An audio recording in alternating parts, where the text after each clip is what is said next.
The snow was falling in perfect, silent flakes, the kind that only comes on Christmas Eve when the world holds its breath. Each flake clung to the worn pair of gloves I'd carefully mended myself 3 winters ago, leather stretched thin, fingertips darned with needle and thread like some patchwork prayer.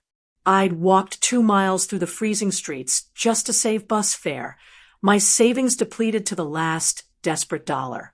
In my arms, I carried something far more precious than the money I'd sacrificed, a glass lantern, antique and delicate, that I'd spent 6 months painstakingly restoring. Its fractured panels had been carefully resealed, its brass fixtures polished back to their original luster. My mother had demanded it back for her Christmas mantelpiece, a decoration for the perfect life she'd built on the wreckage of mine. My name is Willow, and I am 32 years old. I am a book conservator, someone who spends her days coaxing fragile pages back to life, mending broken bindings, preserving the whispered history of centuries-old volumes. It is patient work, grateful work, the kind of work that asks for nothing but dedication and a steady hand. Everything I've learned about restoration, I learned in solitude. I grew up believing I was the reason my mother, Audrey, was miserable. She told me this frequently, with the casual cruelty of someone who'd repeated a lie so often it had calcified into what she believed was truth. My birth, she said, had stolen her chances at a real life, the kind of life that didn't include a daughter who was clumsy and ungrateful and impossibly burdensome. My stepfather, Victor Sterling, had always supported this narrative with the oily smile of a man who'd learned long ago that agreement was cheaper than integrity. He ran Sterling and Sterling, the family's prestigious luxury auction house, a place where the old money of the world came to be bought and sold by people like him, people who understood that everything has a price, including truth. My half-brother, Ben, was their golden creation, the spoiled darling upon whom they lavished every advantage. He'd been given every opportunity, every encouragement, every ounce of parental pride. I was the ghost, the one who lived in a tiny cold apartment on the wrong side of the city, who spent every spare cent to pay for the damage I had supposedly caused 17 years ago, the irreplaceable family heirloom that Audrey and Victor claimed I had carelessly, stupidly broken when I was just a teenager. A vase, the Lyra vase, a priceless 18th century porcelain treasure that I'd never even been allowed to touch. The debt of that broken vase had become my entire identity. Now, at 32, I stood on the marble steps of their sprawling Victorian mansion, the lantern heavy in my arms, my heart heavy in my chest. This was the house where I'd grown up in the servants' quarters, where I'd learned to be invisible, where I'd been told 1,000 times that I owed them everything and would never be worth what I owed. Audrey didn't simply open the door. She threw it wide, and the sight of her took my breath away, not with love, but with the force of her disdain. She was bathed in the sickly sweet glow of her perfect Christmas tree, the kind that costs more than my monthly rent, decorated with ornaments that each had their own appraisal documents. Her eyes, usually cold as a winter lake, were glittering now with something far worse, satisfaction. The satisfaction of someone who'd been waiting for this moment, the moment when I would come crawling back, hat in hand, asking for her approval. "You're late, Willow," she said, not bothering with hello. "And you know I don't invite people who smell like cheap glue and poverty to my house when I have actual guests." Her gaze raked over me, my second-hand coat, my mended gloves, my weary posture that came from working 3 jobs to keep myself afloat. "I'm ashamed to even introduce you to anyone."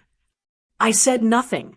I'd learned long ago that words only gave her ammunition. "The lantern," she said, holding out her perfectly manicured hand. "I assume you've finally fixed it without destroying it further." I stepped forward, careful, reverent. The lantern was beautiful. It deserved to be, after all the hours I'd invested in bringing it back to life. I held it out to her. She didn't take it. Instead, She reached out and pushed hard on my shoulder, a shove, vicious and deliberate, the kind a parent might give to a child she wanted to hurt. I stumbled backward, my arms windmilling, the lantern nearly flying from my grasp. My foot caught on the edge of the icy steps. And for a moment, I thought I would fall completely, that I would break as easily as the vase she'd blamed me for all these years. I didn't fall, but something inside me did. "Get out," Audrey hissed, her voice dropping to something venomous. "And take your pathetic charity case with you. I have guests arriving in an hour, and I won't have you standing here, reminding everyone of what failure looks like." With that, she slammed the mahogany door. Not just closed it, but slammed it with such force that the sound rattled through the entire frame like a gunshot. The brass knocker shook. The frosted glass panes trembled. The sound was final, absolute. The sound of a door closing on any hope I'd ever harbored that my mother might, one day, love me. I stood there in the snow, my hands shaking, the lantern still miraculously intact. The irony was so complete, it almost hurt. The only thing I'd managed not to break was the one thing she'd rejected anyway. That was when I saw the car. A Rolls-Royce vintage and immaculate pulled up silently behind me, the kind of car that didn't belong in this neighborhood, that seemed to exist in its own rarefied air. The paint was a deep, midnight black, so polished it reflected the snow like a dark mirror. The back door opened with the kind of liquid smoothness that only comes from engineering built on old money and older pride. The man who stepped out was tall and profoundly dignified, the kind of man who seemed to carry an entire history with him simply in the way he held his shoulders. His silver hair was swept back from a face lined with decades of decisions, both wise and carefully kept secret. His eyes were a sharp, intelligent blue, the same shade I saw in my own mirror every morning, though his carried far more power. It took me a moment to recognize him. My grandfather, Silas Sterling. I hadn't seen him since I was 10 years old, just before my mother divorced his son, Victor's predecessor in the Sterling and Sterling Empire, and launched her campaign against me. He'd been a distant figure even then, a man shrouded in the kind of authority that kept most people at arm's length. But I remembered those eyes. I remembered the way he'd looked at me once at my 10th birthday party, with something like recognition, as if he understood, even then, that I was different from the rest of them. Silas walked slowly down the path, his focus fixed entirely on the closed door, where his daughter had just physically rejected her own child. He looked at it for a long moment, studying it as if the mahogany might reveal its secrets. Then his gaze shifted to me, to my trembling hands, to the lantern I was still holding like a shield. He didn't speak words of comfort. He didn't offer pity. Instead, his expression shifted into something complex, a mixture of guilt that had been accumulating for decades and a cold, calculated resolve. "Come," he said simply, his voice a low, gravelly whisper that seemed to cut through the sound of the snow. I followed him to the car, and as the door closed behind me, I felt as though I was stepping into a different world entirely. The interior of the Rolls-Royce smelled of old leather, and something else, something like possibility. Silas settled into the seat across from me, his fingers steepled before him, and for a long moment he simply looked at me, really looked at me, the way no one in my family ever had. "Do you know what your mother is, Willow?" he asked finally. I didn't answer. What could I say? That she was cruel? That she was a liar? That she'd built her life on the foundation of my suffering? "She is a thief," Silas said quietly. "And so is Victor. But they've hidden their theft so well that the world has come to see them as pillars of society." He reached into his jacket and withdrew something, a small, perfectly folded square of linen, ancient and stiff with age. He placed it directly into my palm, and I felt something hard inside it. They claimed you broke the Lyra vase. Silas continued, his voice dropping lower still. But they didn't break it, Willow. They sold it, and they sold what was inside it too. My breath caught. Inside it? I don't understand. I whispered. The Lyra was never just a vase, he said. It was a concealment, a brilliant piece of deception, much like the vase itself was brilliant. Your stepfather's family, my family if we're being honest, has dealt in rare clocks and automatons for 5 generations. Objects of extraordinary complexity, objects with internal mechanisms that required genius to construct. His grip tightened around my hand. The Lyra contained one of the most valuable mechanisms ever created, a musical automaton from the 1700s. When they sold the broken pieces, they were selling that mechanism for $3 million. The number felt impossible. $3 million. My entire life, everything I'd sacrificed, had been built on a lie that was worth $3 million.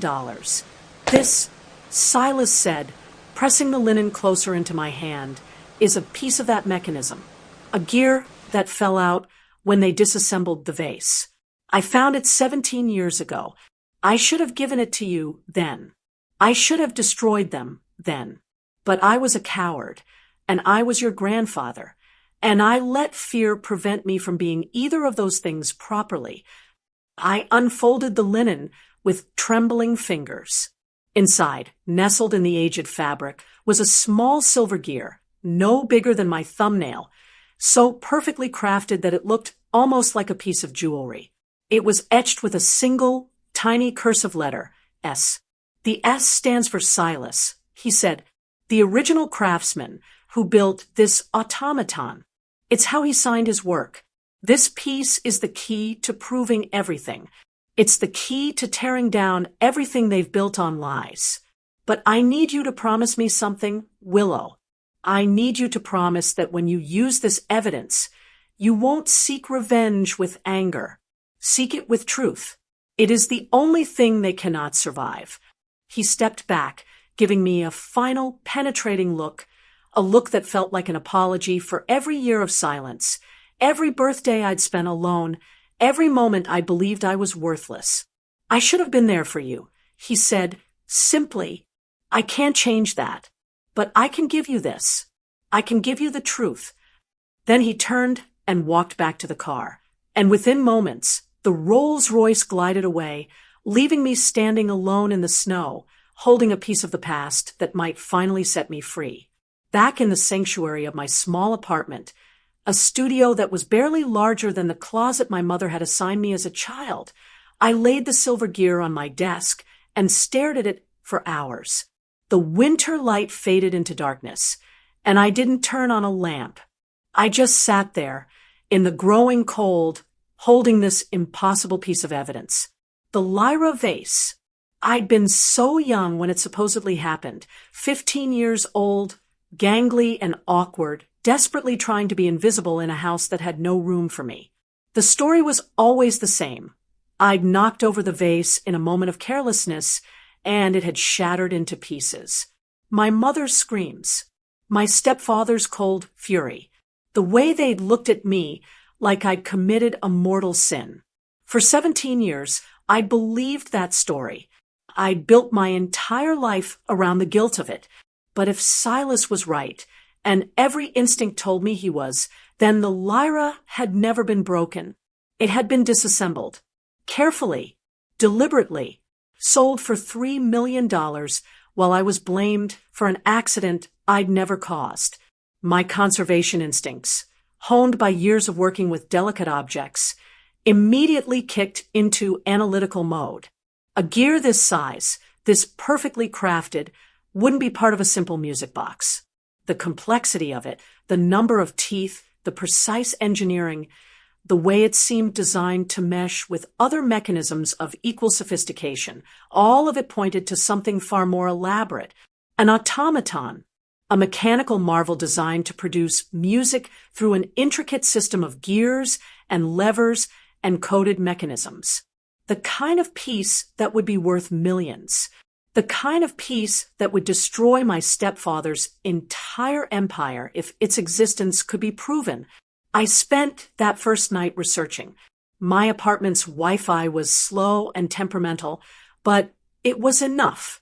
I dug into the history of Sterling and Sterling, following threads that led me backward through decades of auction records, sales catalogs, and articles about my stepfather's meteoric rise to prominence.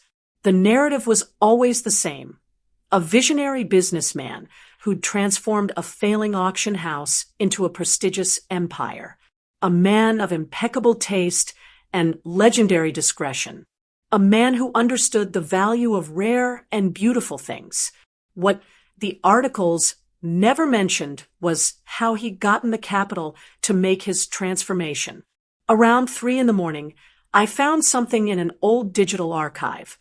A snippet from a society column in a newspaper from 17 years ago, just weeks after the incident with the vase. Sterling and Sterling announced today that it has acquired a major new collection of Swiss horological components, elevating the auction house's status in the rarefied world of antique mechanism sales.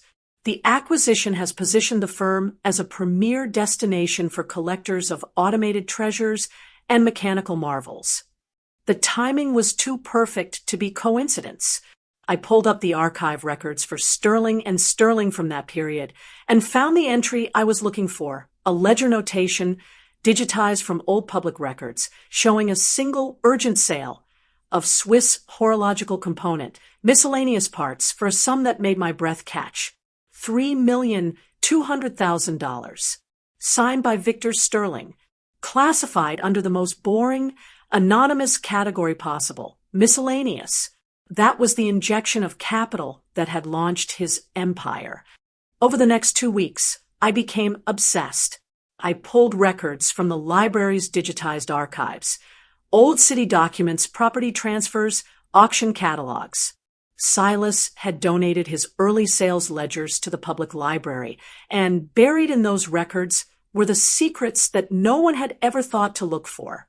What I discovered was a web of deception, so elaborate that it took my breath away. The Lyra automaton had been created in the 1700s by a legendary Swiss craftsman named Silas, my ancestor, it seemed, and had been considered lost for nearly a century. But Victor had somehow acquired it, or stolen it. The records weren't clear on that point, and perhaps it didn't matter. What mattered was what he'd done with it. He'd disassembled it. Piece by piece, he'd taken apart a historical artifact, a museum-quality treasure, and sold it for parts. Some components had gone to private collectors. Others had been melted down for their precious metals. The gears and springs had been dispersed across the market in such a way that no one would ever be able to reconstruct the original masterpiece, except for one piece. The heart of it, the music box cylinder, the actual mechanism that generated the coded song, the piece that held all the historical value and prestige. Victor, in his arrogance, had kept that. It was the kind of thing a man like him would keep. A secret trophy, proof of his own cleverness, something he could admire in private while pretending to be respectable in public. The question was, where was he keeping it? I thought about my stepfather, about the way he moved through the world. Victor was a man of rituals and vanities.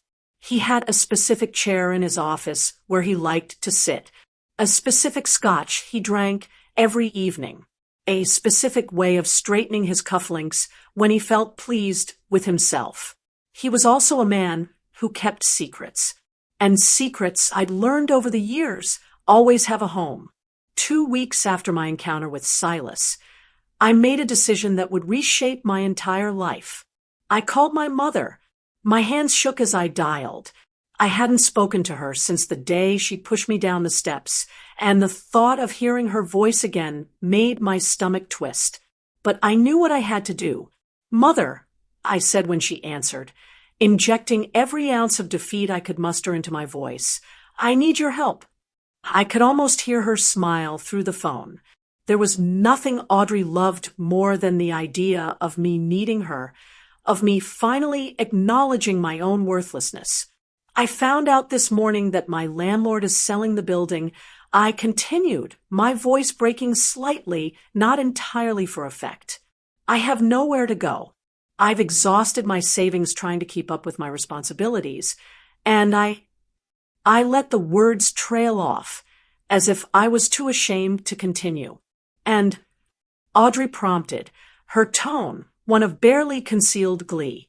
I was wondering if I could stay with you for a few weeks, just until I can figure out what to do. I could help around the house. I wouldn't be any trouble. I'd be completely invisible. There was a long pause. I held my breath. Victor hates having you around, she said finally, and I could hear the calculation in her voice. She was running through the social calculus, determining whether my presence would embarrass her in front of her friends. But fine.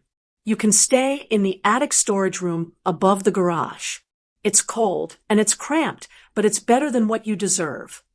Thank you, I said, and I meant it, though not in the way she believed. You'll work for your keep, she continued. Victor's paperwork has become chaotic. You'll organize it every day, without complaint, and you'll stay out of sight. If anyone asks who you are, you're the help. Of course, I said. Thank you, Mother. I won't disappoint you. The words tasted like ash, but I'd had a lifetime of practice swallowing them. I arrived at the house the next day with a single suitcase and a heart full of purpose. The attic storage room was exactly as I remembered it from childhood, cramped and damp, with a slanted ceiling and a single, small window that looked out onto the gardens. It smelled like old wood and forgotten things. It was the perfect place to disappear. For the first 2 days, I was the perfect pathetic worker. I wore old clothes and kept my eyes down. I organized Victor's tax documents in neat stacks, filed his old appraisals alphabetically, and made myself as small and unremarkable as possible. I observed his routines. The way he left his study at precisely 7 each evening for a whiskey and cigar on the terrace. The way he always returned at 9, locking himself inside for another 2 hours of what I assumed was private self-admiration. On the second night, I photographed the lock on his study door with my phone, a complex piece of work, an expensive custom deadbolt with a digital keypad interface. It was the kind of lock that was designed to be impenetrable to anyone without the code. It was exactly the kind of lock a man keeping secrets would choose. But I'd learned long ago that every lock has a weakness. You just have to understand the mechanism. On the third night, Victor went out with Ben to some social function, and the main house fell silent. I waited an hour to make sure he wasn't coming back. Then I made my move. The ventilation system in the old house was original to its construction, a network of ducts that ran through the walls and ceilings, elegant, antiquated, and largely forgotten by the people who lived there. I discovered the access panel above Victor's study door years ago during one of my childhood explorations of the house. An antique ventilation grate, ornate and almost invisible against the crown molding. I climbed onto a stack of boxes and carefully pried open the grate, using my long, delicate conservator's tools, the same tools I used to repair ancient bindings. I fished inside the narrow ductwork. The metal was cold and dusty, and my hands trembled slightly as I worked, but my mind was perfectly, crystallinely focused. Victor's lock was a digital-mechanical hybrid, the kind of system that used a keypad to engage a series of magnets inside the mechanism. Every time he pressed a button, a magnet fired, creating a slight, high-frequency click. Those clicks were the lock's only vulnerability. I'd researched the system extensively over the previous 2 weeks. It wasn't foolproof. Nothing is if you understand how it works. I positioned a sophisticated audio recorder, borrowed from a friend at the library who worked with rare recordings, directly above the lock. It took 3 nights of recording, each time capturing his hands at work, entering the code, while I held my breath in the ductwork above him. But on the 4th attempt, I had it. I played back the recording on a frequency analyzer, filtering out the background noise, isolating the magnet clicks. There were 4 of them, a 4-digit code. Most people choose codes that mean something to them, something they'll remember, something that feels safe because it's rooted in their own ego. I tried his birthday first. The lock didn't open. Then I tried the founding date of Sterling and Sterling. Nothing. On the 3rd attempt, I entered his wedding anniversary, the date he'd married my mother, the date that had cemented his position in the Sterling family empire. The lock clicked open. Of course, because Victor Sterling was a narcissist, and narcissists always protect their secrets with their own self-reference. The inside of Victor's private study smelled of expensive leather and old money, the olfactory signature of a man who'd built his life on wealth and the careful cultivation of power. My hands were shaking as I stepped inside, not from fear, but from the electric anticipation of finally being so close to the truth. The room was a fortress of arrogance. Floor-to-ceiling bookshelves housed first editions and leather-bound sets. A massive mahogany desk dominated the space, its surface arranged with the obsessive precision of someone who saw order as a form of dominance. Above the desk, track lighting provided perfect illumination, and displayed directly under the central spotlight, as if it were a trophy, which, of course, it was, sat a small, ornate wooden box. My heart nearly stopped. I approached it slowly, reverently, the way I approached any precious artifact. The box was mahogany, its surface inlaid with mother-of-pearl in an intricate floral pattern. It was the kind of box that had been crafted by someone who understood beauty, which made it all the more obscene that Victor was using it to house his sins. I opened it carefully. Inside, wrapped in deep crimson velvet, was the music box cylinder, the heart of the Lyra automaton. It was breathtaking.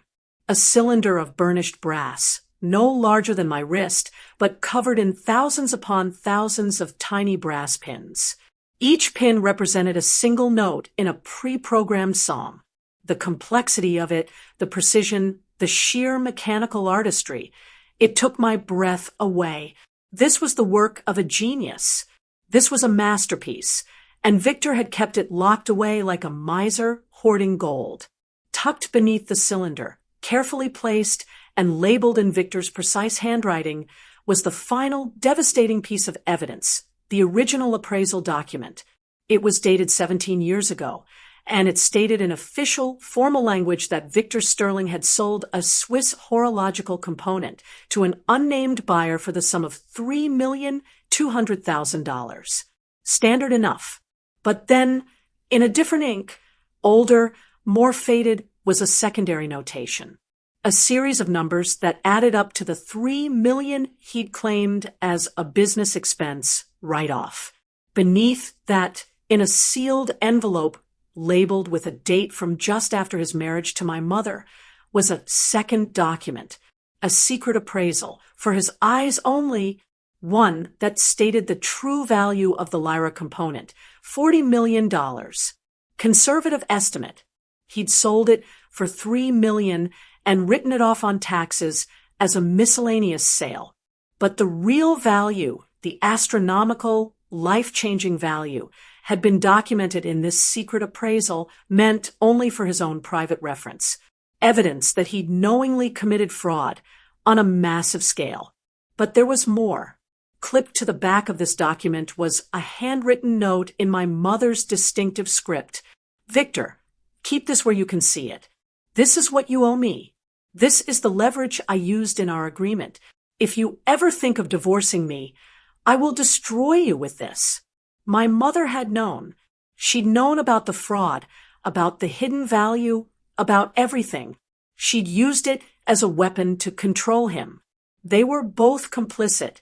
They were both criminals. I photographed everything. The cylinder, the 2 contradictory documents, the secret appraisal, the threatening note. I photographed the gear from my pocket positioned next to the cylinder, showing how perfectly it fit. I photographed every angle, every detail, every piece of evidence that would prove beyond any shadow of a doubt that they had committed tax fraud, insurance fraud, and had gaslit me for 17 years. When I was finished, I carefully replaced everything exactly as it had been. The lock re-engaged. The room was exactly as I'd found it. Victor would never know that his fortress had been breached, but the evidence was now in my hands. I spent the next week orchestrating the pieces of my revenge with the precision of someone who'd spent her life understanding how things fit together. Because that's what restoration is, really, understanding the broken pieces and finding the exact way to fit them back together. I learned that Sterling & Sterling was hosting its annual luxury antiquities auction in 3 weeks. It was their signature event, a gala that drew collectors from across the world, major press coverage, and the most discerning eyes in the auction world. And Victor was planning to present a new acquisition, a supposedly authentic, priceless French clock from the 17th century, expected to fetch several $million. The coincidence was too perfect. It had to be another piece of the Lyra. The exterior housing, perhaps. The decorative shell that had been separated from the interior mechanism. I reached out to Christie's International Auction House. I didn't contact the police or the IRS. Not yet. Instead, I did something far more calculated. I anonymously sent Christie's the photographs I'd taken, along with a scanned image of Silas's old sales ledger entry from 50 years ago. I framed the discovery not as a crime, but as a miracle of art history, a missing piece of one of the world's most legendary automatons, a national treasure thought lost to time. I wrote, "The Lyra automaton, created by master craftsman Silas Sterling in 1742, was disassembled and dispersed over 50 years ago.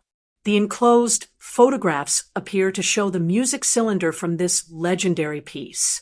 The historical significance and monetary value are incalculable. This information is being provided in the interest of preserving our cultural heritage." I sent it from a public library computer using a burner email account.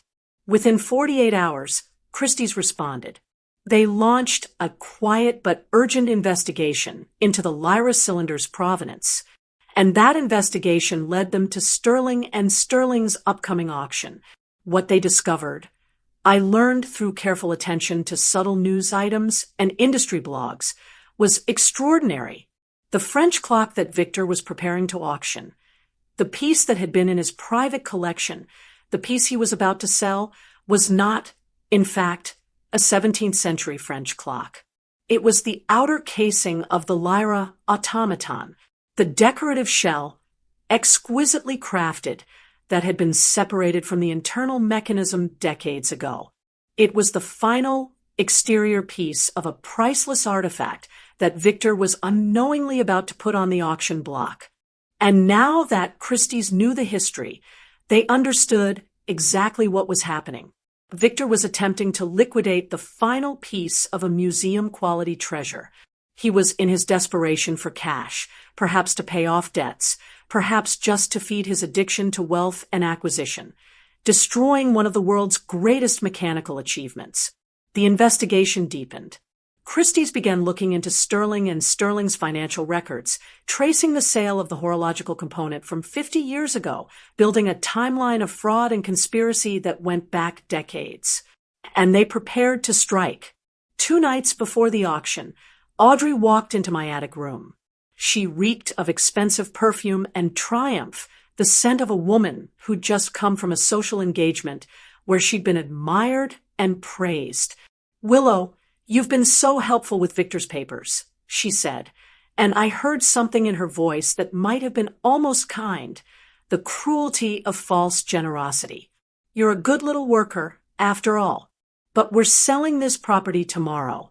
You have 24 hours to leave. Have a terrible life." She said it almost as an afterthought, as if my departure was so insignificant it barely warranted mentioning. But as she turned to leave, I saw something flicker across her face, a moment of uncertainty, perhaps even regret. It was gone so quickly I might have imagined it. But I hadn't imagined it. She was about to lose everything, and somewhere deep in her psyche, some primitive part of her understood that the reckoning was coming. I said nothing. I just packed my single suitcase and waited for the auction. The night of the Sterling and Sterling Luxury Antiquities auction arrived with all the glittering promise of a grand social event. The ballroom had been transformed into a cathedral of wealth, with crystal chandeliers casting their prismatic light across the faces of the city's elite. There were collectors and museum directors, celebrities and captains of industry, everyone who was anyone in the world of luxury acquisitions. Victor was in his element. He stood near the auction stage, immaculate in his tailored suit, his cufflinks catching the light. He was confident, radiating the easy assurance of a man who'd convinced himself that his crimes had rendered him invulnerable. Next to him, Audrey played her part perfectly. The gracious consort, the woman of refined taste, the keeper of secrets. I stood at the back of the room, invisible in the way I'd been invisible my entire life.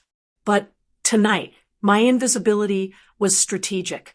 The auction began with the standard pieces: a Rembrandt, a collection of Ming vases, a Fabergé.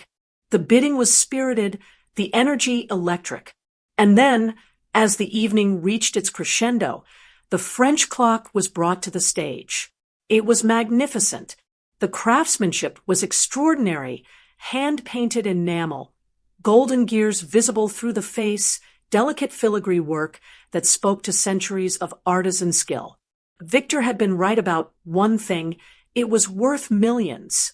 But it was incomplete. It was a body without a soul, a shell without the mechanism that gave it meaning. The auctioneer began. "We have an extraordinary specimen for you this evening. A 17th century French automaton clock, believed to be from the workshop of Jean-Baptiste Bayes, one of the greatest horologists of the era. The estimate is $5 million, and we'll start the bidding at." He didn't get to finish. The double doors at the back of the ballroom swung open, and two distinct groups walked in. The first was led by a stern, impeccably dressed woman in a charcoal suit, the chief of security from Christie's International. The second was a team of agents, 5 of them wearing the understated uniforms of the IRS Criminal Investigation Division. The room fell into shocked silence. The chief of security approached the stage, her expression brooking no argument. She took the microphone from the auctioneer's hand. "Ladies and gentlemen," she announced, her voice cutting through the stunned quiet, "the piece currently on the auction block is being immediately seized. This French clock is an illegally separated component of the legendary Lyra automaton, an artifact whose true combined value is estimated at $40 million to $50 million. Its true owner is currently unknown, but what is certain is that Sterling and Sterling has knowingly attempted to auction a stolen, disassembled component of a priceless artifact." The room erupted. There were gasps, exclamations, the sound of people standing up from their seats. Furthermore, the chief of security continued, "Sterling and Sterling and its proprietor are under investigation for massive tax fraud, insurance fraud, and the knowing destruction of a cultural artifact of incalculable historical significance. The IRS Criminal Investigation Division will now be taking statements from everyone involved in this transaction." The agents moved forward, their movements decisive and coordinated. I watched Victor's face go from confident to confused to absolutely, utterly panicked. He tried to move toward the exit, but an agent cut off his path. Audrey's hand went to her mouth, her perfectly composed expression cracking like aged paint. I remained at the back of the room, perfectly still, perfectly invisible. But then Audrey's eyes found me. It took her a moment, a long, suspended moment, where I watched understanding bloom across her face. She saw me there, calm and collected, and she understood, with the absolute clarity that only comes in the moment of total defeat, that I had done this. that I had orchestrated her destruction with the same care and precision that I'd brought to every broken thing I'd ever restored. She pointed at me, her fingers shaking wildly. "It was her," she screamed, her voice shrill and desperate. "She's the thief. She stole from us. She broke the Lyra. She's responsible for all of this." The room turned to look at me. All eyes, all attention, all the weight of consequence suddenly focused on the invisible girl at the back of the ballroom. I didn't deny it. There was no point in denial now. Instead, I reached slowly, deliberately into my coat pocket. Every agent, every collector, every person in that room watched as I withdrew something small and bright. The silver gear. I held it up, letting the chandelier light catch its polished surface, letting it glint like a star. The room held its breath. I let the moment stretch, let them all see it, understand it, comprehend the symbol of everything that had been hidden and broken and finally brought to light. Then I let it fall silently into my pocket. I turned and walked toward the exit, moving through the crowd with the steady, inevitable grace of someone who had finally claimed her own power. As I passed my mother, I paused. She was trembling, tears streaming down her face, her hands shaking as the agents moved closer to Victor. I leaned down, and I whispered something that was meant only for her ears. "The gear always points to the mechanic, Mom, not the victim." I straightened and walked straight toward the ballroom doors. Behind me, Audrey's screams reached a fever pitch, calling my name, begging me to stop, demanding that I take responsibility for her destroyed life. Her voice followed me through the doors, down the marble hallway, out into the cold night air. But it was a meaningless sound now. The voice of a woman screaming into a void she'd created herself. 6 months later, I stood in the restoration wing of the Metropolitan Museum of Art. I'd been hired as a consulting conservator for the Lyra automaton, the first time in 3 centuries that all the pieces of the legendary mechanical marvel had been assembled in the same place. The cylinder was mounted carefully under controlled lighting and humidity. The exterior casing was positioned exactly as it had been designed to fit. And the small silver gear, my gear, Silas's gear, was being catalogued and photographed for the museum's permanent collection. Dr. Eleanor Hayes, the museum's director, stood beside me as we examined the assembled automaton for the first time in its complete form. "It's extraordinary," she breathed. 300 years, and it's as if the craftsman only finished it yesterday. The precision, the artistry. This is the work of a true master. "Yes," I said quietly. "It is." The media had called it the greatest art historical discovery of the decade. The Lyra automaton, once thought lost forever, had been restored to public view.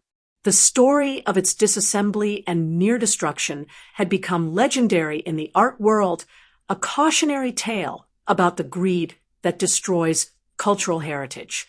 Victor was in prison, awaiting trial on multiple counts of fraud. Audrey had filed for divorce and disappeared into the anonymity of a small cottage in Vermont, far from the social circles she'd once dominated.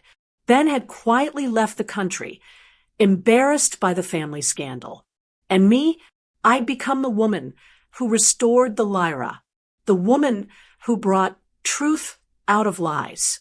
Silas had left me a substantial inheritance, not to apologize for his silence. He'd written because no amount of money could do that, but as a recognition that I had done what he'd been too afraid to do. I'd used those funds to open my own restoration studio, specializing in the most delicate and valuable pieces. I'd become known as the best conservator in the city, a woman with a gift for bringing broken things back to life. Not just things. Truth, justice, hope. On quiet evenings, I would take out the silver gear and examine it in the light. I would think about the journey it had taken, from the hands of a master craftsman in 1742 through the hands of my family's greed, into the hands of my grandfather, and finally into mine. The gear had always been trying to tell me something. It was my job to listen. I'd spent my entire childhood believing I was broken, that I'd destroyed something valuable and could never be worth the debt I owed. It had taken me 32 years to understand that I wasn't broken. I was never broken. The things that were broken were the lies people had built their lives upon. And I had learned, through patience and precision and the careful work of restoration, how to put the truth back together, piece by piece, gear by gear, until it finally, gloriously, all made sense. On the day the Lyra automaton was unveiled to the public, I stood in the crowd, another invisible figure among the masses who came to witness history. But this time, my invisibility was a choice. I didn't need the world to know who I was. I didn't need the credit or the recognition. I just needed to know, in my heart, that I had finally restored myself. And as the music began, a hauntingly beautiful melody produced by the restored mechanism for the first time in 300 years, I closed my eyes and listened to the sound of my own redemption. The gear, secure in my pocket, felt warm against my heart. It was where it belonged, not as evidence, not as a weapon, but as a reminder that even the smallest piece, when it's part of a greater truth, can move mountains. If you've made it this far, you understand. Respect is non-negotiable. My worth wasn't defined by the lie they sold, the broken vase, or the debt they forced on me. They called me unreliable while sitting on a priceless secret. My story proves that silence can be a weapon, and patience is the power of the mechanic, not the victim. If this resonated with you, share it with someone who's been gaslit into invisibility. Your boundaries don't make you difficult. The revolution happens when you decide to write your own ending using the truth as your final, perfect gear. Have you ever had to prove your worth to a family that underestimated you? Share your story below.